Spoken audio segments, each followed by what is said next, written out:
Hello guys, खमा गणिसा। स्वागत है आप सभी का मेरे एक और नए व्लॉग में। तो आज सुबह सुबह मैं जल्दी खाना बनाने लग गई थी और आज हमारे घर में बनी है दाल बाटी। क्योंकि दाल बाटी बनाने से ना थोड़ी जल्दी हो जाती है और क्योंकि उसके बाद हमें घर की सफाई करनी थी। तो दाल बाटी बनाने के बाद मैं रसोई की सफाई करने वाली थी। मैं अभी अपने पीहर में हूँ, तो यहाँ की रसोई की सफाई कर रही हूँ। और मेरी मम्मी ने ना मेरे साथ बहुत गलत किया।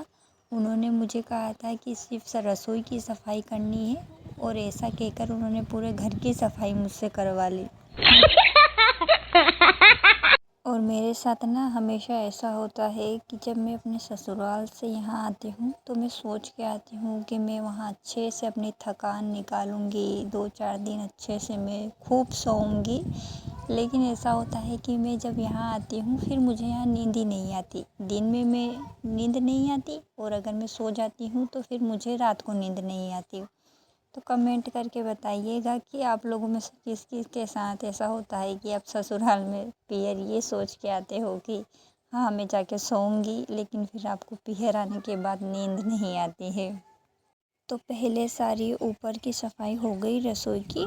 उसके बाद नीचे का झाड़ू लगाना था, बस नीचे बिखेरा रह गया था, ये कर लेते हैं। उसके बाद एक और कमरे की सफाई करनी थी। मम्मी ने कहा था कि रसोई की हो गई, अब दाता हुक्म के कमरे की सफाई हो गई, अब मेरे कमरे की भी करवा दो। मैं तो शॉक्ड हो गई यार, इन्होंने मुझे 2 कमरे की बोला था और तीसरा कमरा कहाँ से आ गया अब। खैर छोड़ो यार, जो भी हुआ अब बेचारे अकेले रह गए हैं। मेरे भाई की बीवी भी यहाँ नहीं है, कौरानिसा भी नहीं है, तो अकेले हैं तो करवा देते हैं। वैसे भी ससुराल में जब हम होते हैं तो हमारी सासू माँ की भी हेल्प करवाते ही हैं।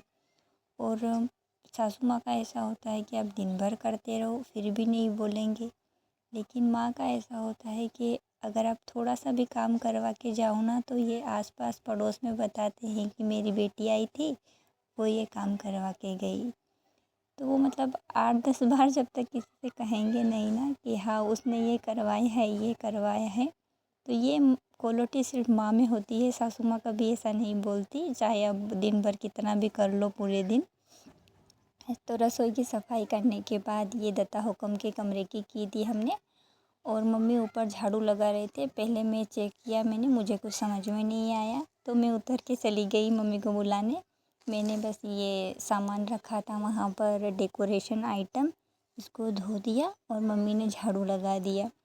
बस सफाई हो गई और फिर 2-3 बजे मैं बहुत थक गई थी और खाना भी मैंने जल्दी जल्दी में खाया था, तो ये फिर 3 बजे भूख लगी थी तो दोबारा से वही दोपहर की दाल बाटी खाई थी। और नेक्स्ट डे हम लोग गए थे थेपरान में, जहाँ पर मम्मी के बहुत सारे कंडे किसी ने तोड़ दिए थे। इसी के साथ ये ब्लॉग मैं यहीं ख़त्म करती हूँ। आशा करती हूँ आपको पसंद आया होगा। तो इसी तरीके के और भी ब्लॉग आगे देखने के लिए चैनल को लाइक, शेयर और सब्सक्राइब ज़रूर कीजिए। Thank you so much.